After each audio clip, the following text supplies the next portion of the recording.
I kept having this P0420 code on this 2000 Tacoma with a 2.7 liter. So I knew I had to get a sticker in January. So I was looking into this, like looking up forums, and somebody suggested, oh, maybe this is an exhaust leak.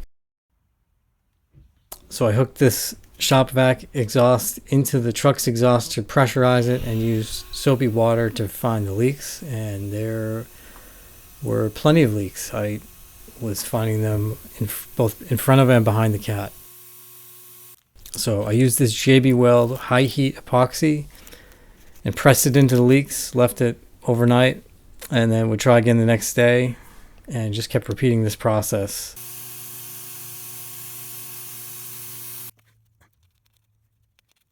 After, I don't know if it was 3 or 4 applications of this stuff, I finally got to a good spot where there was virtually no leaks forming from the soapy water.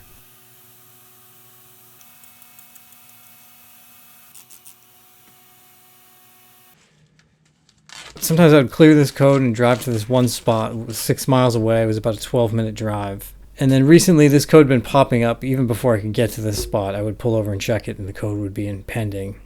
So this is the first time I'm attempting to clear this code and drive to that same spot after filling those exhaust holes. After the drive, that's good. Last time I drove this far, I had that pending trouble code. Let's take it home.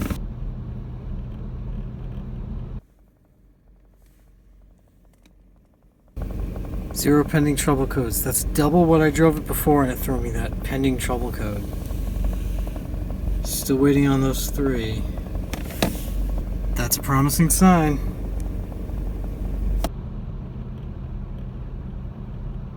So the code did come back, but it held out much longer than previous attempts. So plugging those exhaust holes seems to have done something. So I use this thermometer to check the temperature of the cat. I read it's supposed to be about 100 degrees warmer coming out of the cat than going into it. This thing was all over the place, but I averaged it out and it was only about 19 degrees difference, so I guess that means it's not doing too much. So I was running out of time. I was actually overdue for the sticker at this point and just decided to give this a try. This is 1 gallon of lacquer thinner mixed in with half a tank of gas, and then the idea is you drive 50 miles on the highway and it is supposed to clean out the cat somehow. Didn't do the greatest job pouring here. So I was pretty skeptical about this. I've seen a lot of people say it's nonsense. A lot of people say it works great. Rev up your engines! Figured I might as well give it a shot. Didn't seem like it could hurt the car at all. I don't think I even bothered to clear the code. I just went out. It was just a pending code when I left the house. Not only is it not showing up as a pending code, the catalyst test is complete. This happened so quick, I almost didn't even believe it.